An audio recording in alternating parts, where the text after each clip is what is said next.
Alors, bien le bonjour. Donc, je vous montre brièvement, vous allez voir comment ça fonctionne dans un webinaire dans Zoom. Alors, lorsqu'on arrive seulement dans le compte pour lequel on vous aura déjà transmis les identifiants, c'est-à-dire le compte des communications pour les webinaires.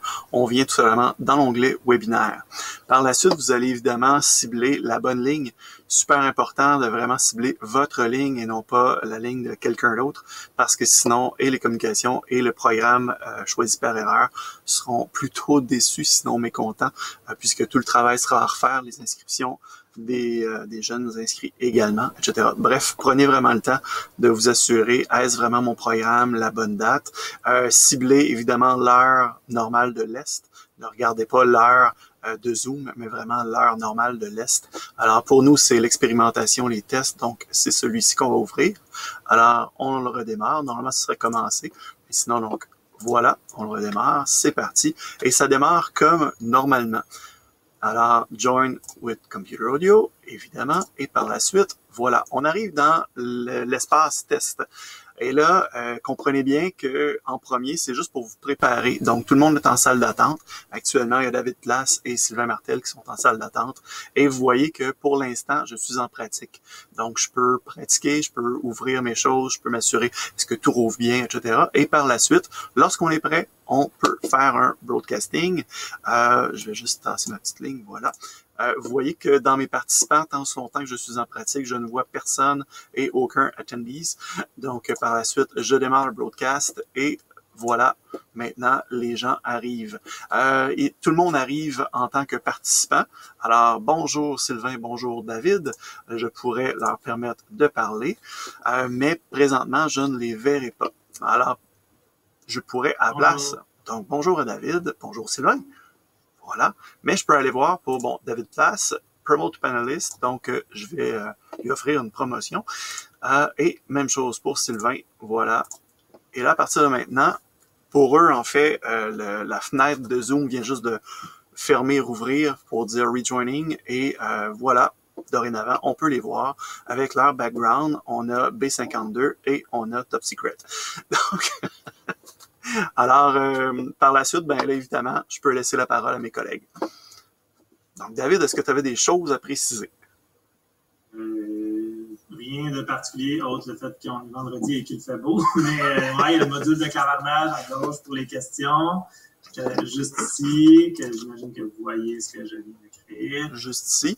Le module de clavardage est activé de ton côté. Mais le les questions des participants vont arriver par là, fait qu'il faut le surveiller puis essayer de le modérer un peu. Et tu avais souligné tantôt justement que le clavardage privé ne sera pas permis. Donc, ça sera réglé. Quand un participant envoie une question, c'est juste tous les panélistes, tous les gens qui ont un rôle de panéliste qui vont le voir. Super. Ben donc, sinon, ben pour ce qu'on voit, on voit exactement toutes les mêmes options que d'habitude. Essentiellement, parmi les différences, c'est que les participants peuvent pas parler. On peut pas les voir. On diffuse, c'est tout. Donc, on peut voir les noms des participants, mais c'est tout. C'est bien ça? Ouais, pour le partage d'écran, c'est comme les séances normales. Si tu veux accéder au tableau blanc, c'est via le partage d'écran. Je ne sais pas si tu voulais lancer une question, David, pour le montrer. Un petit peu, j'étais en train de montrer le tableau blanc. Pardon. Il n'y a pas de problème. Est-ce que je suis allé vite? Sinon, donc, le polling, donc les polls, alors, quel jour sommes-nous? Alors, évidemment, on pourrait launch polling. Et là, nos collègues diraient probablement, je ne sais pas. Sinon, ils vont nous surprendre avec d'autres résultats. En fait, étant donné qu'on est panéliste, on peut oui, c'est vrai. Ben, merci de me reprendre. Donc, effectivement, les panélistes ne peuvent pas répondre. Les panélistes ne peuvent pas nécessairement voter. Donc, on met fin. Et par la suite, on pourrait partager les résultats. Sinon, relancer le sondage.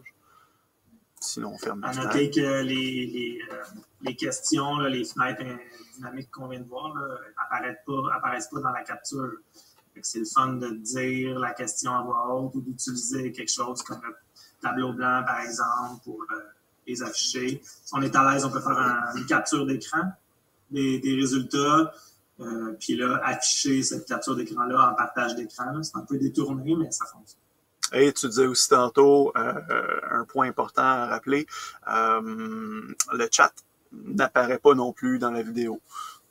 Ouais. Donc, le contenu textuel apparaît en fichier textuel une fois qu'on a téléchargé l'enregistrement, mais il apparaîtra pas dans l'enregistrement vidéo.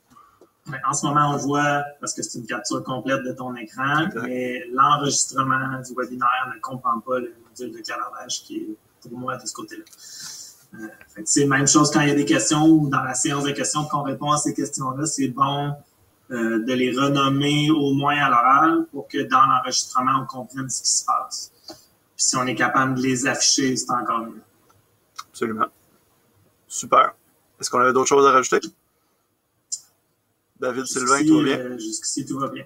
Alors, soyez naturel, ça va bien aller. Absolument. Aussi naturel que nous. Ouais.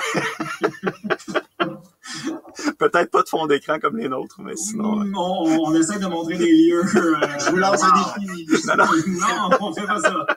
OK, si on est rendu là, on peut finir. Merci beaucoup. Merci.